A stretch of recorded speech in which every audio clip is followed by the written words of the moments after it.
اس موقع پر اپنی قوم کو تنہا نہیں چھوڑا۔ طرح فلاحی کاموں میں بڑھ چڑھ کر حصہ لینے کی توفیق عطا فرماتا رہے، اور محکمہ صحت ان کے ساتھ ہے۔ ایکٹیویٹی ہے، یہ پہلی دفعہ کسی ضلع میں کی گئی ہے اور اس کو عوام بھی بھرپور پذیرائی دے رہے ہیں۔ مولانا معاویہ اعظم صاحب نے ہمارے جنگ سے ایم پی ہیں، جنگ سٹی سے، اور اس کا کریڈٹ ان کو جاتا ہے کہ انہوں نے اسی وقت اس اچھے سٹیپ کو، انیشیٹو کو ریپلیکیٹ کیا ہے اور عوام پہلے سبز منڈی میں مولانا صاحب نے لگوایا، اور آج انہوں نے بائک تھرو گیٹ جو بنوایا ہے جنگ کی عوام کے لیے، یہ ان کی طرف سے ایک تحفہ ہے۔ بڑی خوشی محسوس ہو رہی ہے کہ ہم نے پورے پاکستان میں آج جنگ نے ایک تاریخ رقم کی ہے، اور جنگ میں پہلے بائک تھرو گیٹ کا افتتاح کیا گیا ہے۔ بڑی خوشی ہوئی ہے کہ انہوں نے اس گیٹ کا نام مولانا محمد اعظم طارق، ان کے والد صاحب شہید، ان کے نام پہ رکھا ہے۔ ہمیں تمام تدابیر کو بھی اختیار کرنا چاہیے، اور اس کے اندر جس طرح ڈاکٹرز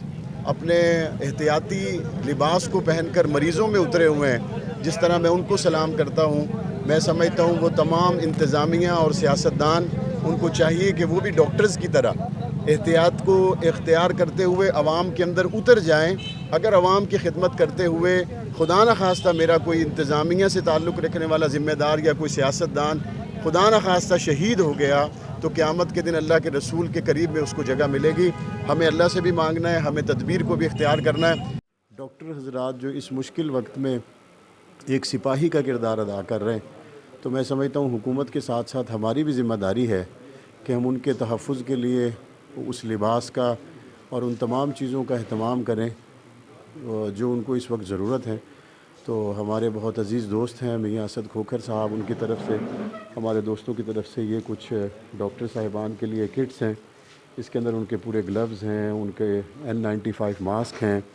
اور یہ کچھ واشیبل کٹس بھی ہیں، اور اسی طریقے سے کچھ سینیٹائزرز ہیں۔ تو یہ ہم نے کوشش کی ہے اپنے ڈاکٹر صاحبان کے ساتھ اس موقع پر